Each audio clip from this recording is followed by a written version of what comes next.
What's up, guys? It's Corey from SuperKamiGuru9000, and this is my review of Bleach Chapter 473. So this week's review is just going to be really short, and the only reason for that is because not too much happened in this week's chapter, and there was a fair amount of dialogue, particularly in the beginning of the chapter, but it was mostly just there to pad things out a little and to basically, I want to say, stretch things out a little bit. But the whole basis of this chapter was the fact that we get to see that all of the Shinigami have survived their battles. Of course they did. They destroyed these Fullbringer guys.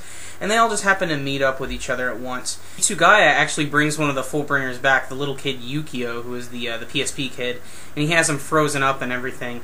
And basically they made a little deal. If Hitsugaya brought him out, he would undo all of his abilities. And that's why everybody was able to actually come back.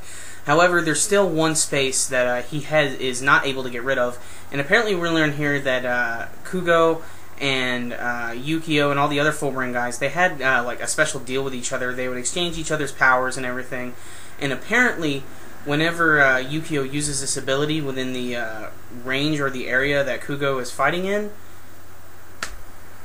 he can't get rid of it. They're screwed.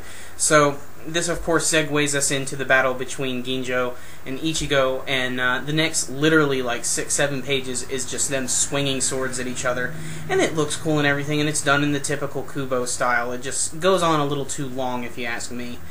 They can then start having their little monologue session, and Ginjo himself realizes that Tsukishima is dying because he can sense his Reiatsu is starting to disappear, and eventually the chapter does kind of come to a swift end.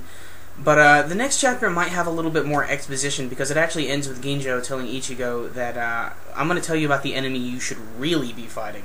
And that's where the chapter comes to a close. With Naruto being on break this week, I was really hoping that Bleach was going to do something to wow me.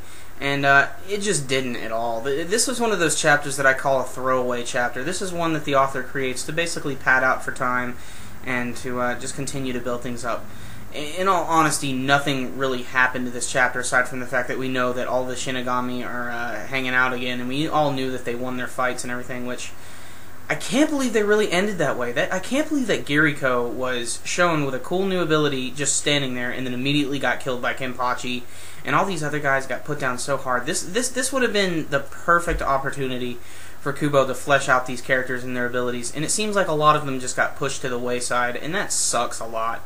The whole battle between Ichigo and Ginjo is okay, but the fact of the matter is, it's stuff that we've seen before. It's just more sword swinging and Getsuga Tenshos exploding in the sky. It's all the same.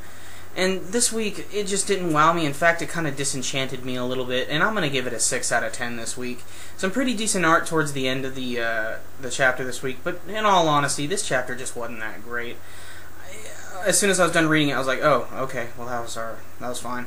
I didn't think any more about it, and that's the problem. I want to be able to think about what's going to happen next. It keeps me interested, and this week's chapter did not deliver. 6 out of 10. Come on, Bleach. I know you have it in you. You can get better than this.